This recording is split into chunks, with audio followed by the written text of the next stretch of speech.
Good morning, everyone. We welcome you to Pate International Church. Again, we continue to praise and thank the Lord for bringing us here together in unity in Christ. Do you happen to know what is the most popular verse in Bible today? Maybe anyone can guess. It's John 3:16. So a lot of people knows this verse. And do you happen to know what's the second one? Correct. Google said Philippians chapter 4 verse 13 is the second most popular verse in the Bible after John 3:16. I can do all things through Christ who strengthens me. Very popular in a sense because a lot of popular celebrity, athletes and sportsmen and politicians use this verse more often. A few example is Stephen Curry, a famous NBA basketball, is quoting these verses in his shoes, in his jerseys, in his merchandise. Actor Colin Ford also quote these famous verses a few times in his interviews. Tim Tebow, a famous NFL quarterback, used to write the verse of Philippians 4:13 under his eyes before the NFL championships. We may never know if they really use the true context of this verse or not, but more often this verse has become the most misused and abused verse in recent times. Most people use this verse in the wrong context, usually in two ways. The first way, they quote, I can do all things, and they add the three dot in it, without mentioning the name of Christ. Eliminating the second part of the verse, through Christ who strengthens me, half the truth is always a lie, is always false. It can easily fool the Christian audience, and once you quote, I can do all things, it strikes a chord among the Christian believers. But in reality, a lot of people omit the name of Christ on this verse and try to bait the audience into believing that they are followers of Christ. The second way is to fully quote the verse, Philippians 4:13, I can do all things through Christ who strengthens me. In this way, most athletes quote this verse to give them empowerment and special motivation to win games, to improve their skills, all the while without having the proper and saving relationship in Christ. This verse is like a blanket of assurance that if you quote it, you will gain special superpowers to overcome your adversity, to win gold and championships without truly believing in Christ. Sometimes we may fail in this notion as well as true believers, quoting this verse to gain maybe special favor from God. But we are chasing a goal that does not glorify God at all.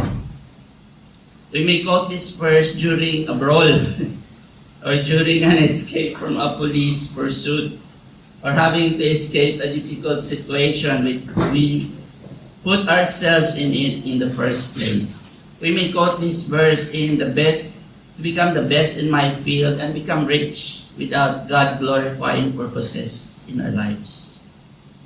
My dear brothers and sisters, do we really understand what the real context of this verse? It does not focus on empowerment to overcome adversity and achieve our goals.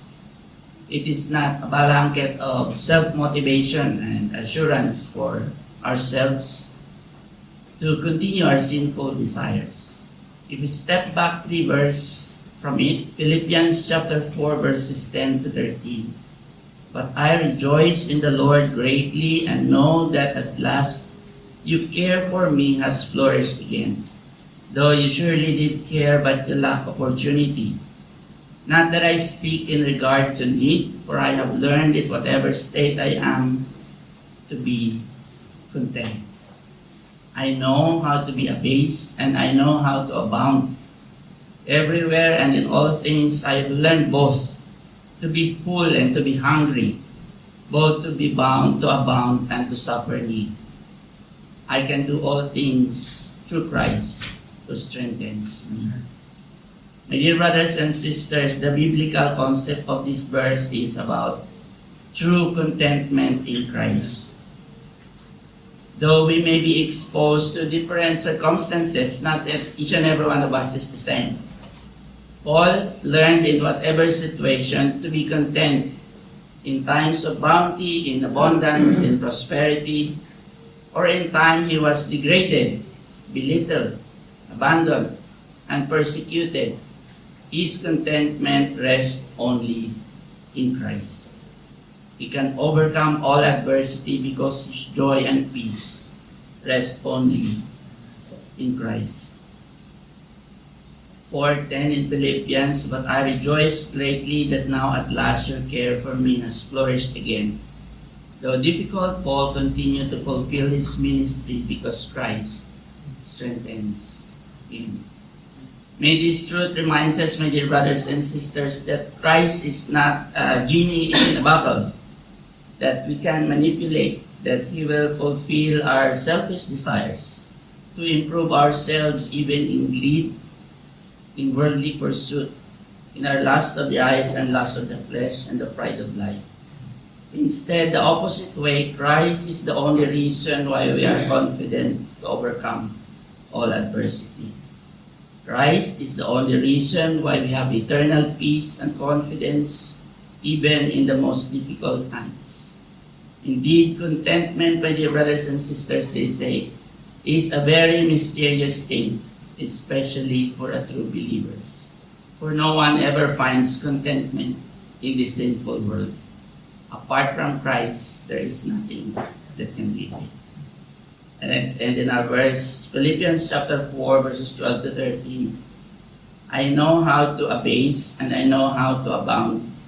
Everywhere and in all things I've learned both to be full and to be hungry, both to abound and to suffer need. I can do all things through Christ who strengthens me. Let's come to the Lord in prayer. A gracious and loving Heavenly Father, Lord, we praise you and thank you for this wonderful truth that you have given us. Help us to be reminded that this verse focuses on contentment, not on the things of this world or whatever things we have achieved, but contentment of a true Christian believer rests only in Christ. We thank you, Lord, for reminding us that sometimes our worldly pursuit becomes a priority rather than glorifying your name and rather than giving our efforts and time to the ministry. But help us to be reminded, O Lord, that in difficult times we may be exposed, we always come back to you, that our peace and contentment only belongs in Christ.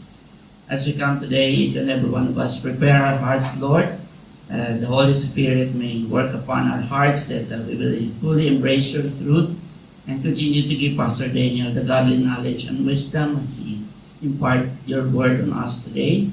And bless every aspect of this service that it may be to the glory of Christ. In Christ Jesus' name we pray. Amen.